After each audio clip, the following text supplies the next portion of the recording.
let's forget the candidates. Let's think about the chama. Acha turudi Olkarau kidogo. Olkarau kuna kitu fulani unajua. No, actually kuna kitu fulani haujui. Which were the names in the debe? You might not remember, but there's something you do remember. UDA ilikuwa, DCP ilikuwa, Jubilee ilikuwa, na hata kulikuwa na some others zenye I think hatuambiwi all. Who cared? But Jubilee, DCP, UDA. DCP had 35,000 plus. UDA has 5,000 plus. Jubilee ilikuwa na gapi? Sitaki kusema. Anyway, Jubilee getting 198 votes. It is not the problem. The problem is what happened to their branding. What happened to the chama?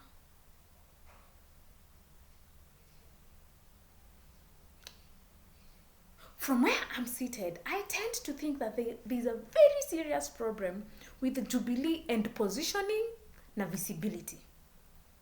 They're having issues in converting their resources into positioning, visibility, and follow through, and how they connect with Wanjiku. But anyway,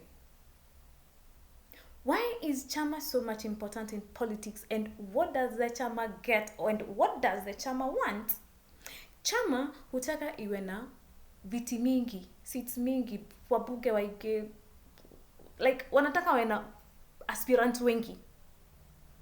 Because the more you have numbers in parliament, it means you own the parliament. So this one, it's all about ownership. Who owns the parliament? You own with numbers, elective seats.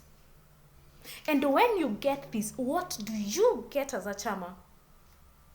Parliamentary strength, negotiating power, national relevance. So why would a chama like Jubilee inacheza paka panya na hizi vitu? So something feels to be missing kwa sababu, before tuseme kwa sababu, like 2-3 months ago, Jubilee walikuanga na meeting ya delegates. What happened pre-event, on event, post-event? Wakiretwo ta gutari undu rahanika kana ta kuri undu wathie na mbere. Last week, Friday, they had a leaders meeting. The same. No to event activity, no on event activity. Few post-event activities done by aspirants, not the chama. So let me ask. Okay, before hata tufike hapo, DCP walikuanga na meeting Ithika. Nyi mareke gwire Saturday riu. Kiambu matigetureka nginya urathi yako hihuya ukahugia DCP. Online everyone DCP. From the chama, aspirant, nginya tososo, tuothe DCP. Road shows zilikuwa zimejaa huku. I don't know what happened kwenye huko. Ivatoli kwa Kiambu. But Kiambu tutigirare kiro tuhuhia riera wega na thayo tondu mena meeting. So what is this visibility doing for DCP? It is changing mentality ya Wajikore ground, chama no DCP. Ona matinda mukiuga tutigekire thuti, turekirithio thuti kia hinya. Na turekirithio thuti because of how chama is branding themselves. Everybody wants to be with the winner. So come back to Jubilee. Jubilee, it's like they want their aspirants to carry the chama. No mathie toro. Because why is Jubilee so silent? You see, when we talk about chama politics, there are two things that needs to be sold. The candidate and the chama. And when the chama is doing that, it's able to sell itself na makedia aspirant hao. So if at all it's Jubilee social medias platforms, we need to be seeing them positioning themselves and telling us about their chama based on aspirant area strong marinao. Because by the end of the day, it is the chama to carry the aspirant, not aspirant carrying chama. So this, without no doubt, tells you that a strong party gives candidates strategic leverage. Na nikio orona kila mundu he kiama kiria arenda guthii, tondu already kiama hena kiama uthiaga already before uingirite ground 20% of votes uko nazo kwa mfuko.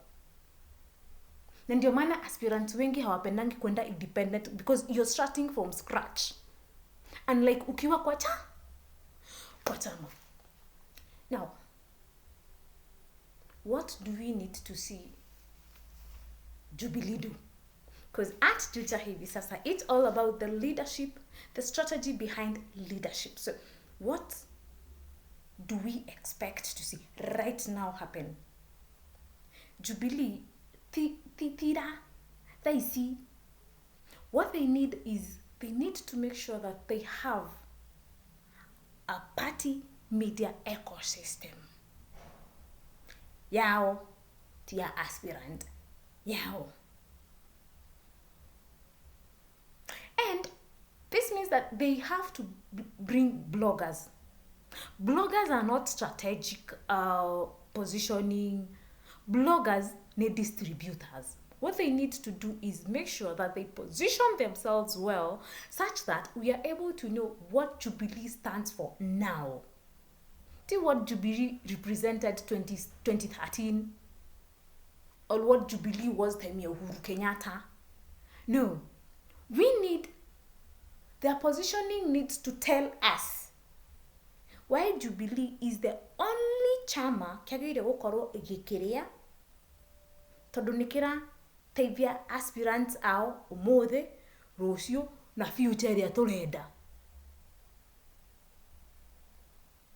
Tunaelewana? So, what, as much as we're talking about positioning, wataifanya aje, they need to get someone who will be able to manage their resources and convert them into visibility, positioning, na follow through nigetha conversation ya Jubilee yambiririe. Now my question, since hapa tunakuanga ma strategist, if today ujipate Jubilee House, na wambiwe, the only thing that we need is to make sure that most seats zitakuwa za Jubilee, what strategy would you give? What would you fix? Tupatane kwa comment section.